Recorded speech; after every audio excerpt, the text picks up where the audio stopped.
La sentencia 0677 es un caso que se dio en Moca, donde hay una cultura por parte de la Dirección General de Impuestos Internos de que si Catherine Sarita y Carlos Felipe son dueños de un apartamento, pues ellos miran las propiedades de Catherine Sarita y miran con cuál le conviene más para cobrar más impuestos. Y dicen, bueno, ese apartamento valorado en 11 millones de pesos, vamos a adjudicárselo a Catherine y vamos a cobrarle un IPI de 150 mil pesos anual. Pero dice Catherine, pero es que ese apartamento no es mío sola. Ese apartamento lo compramos Carlos Felipe y yo para poner un podcast de derecho que hizo el señor Zorrilla en Moca, que interpuso un recurso ante el Tribunal Contencioso Tributario, y este tribunal, de un modo u otro, lo que dijo fue, no, usted no tiene razón, porque es verdad que las resoluciones y leyes que rigen la materia con relación a la Dirección General de Impuestos Internos, y como se necesita cobrar los impuestos para resolver los insumos de la nación,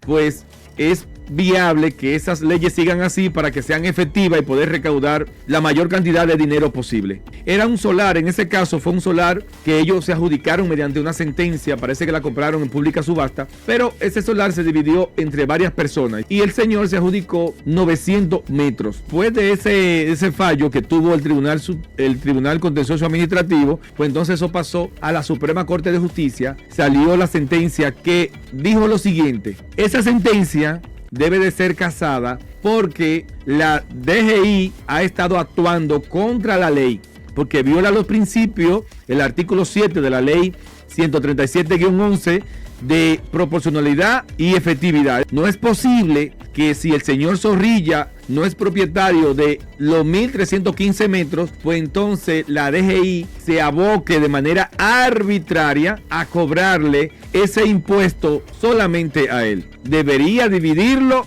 no él que le cobre a los demás. Entonces lo que decidió el magistrado Vázquez Goico con sus pares, evidentemente de la sala, pero fue él el juez ponente, no están obligados a pagar ese IPI ellos solos. Cada quien de ahora en adelante, a partir de esa sentencia, pues puede reclamar para que la Dirección General de Impuestos Internos no viole la ley, esos principios constitucionales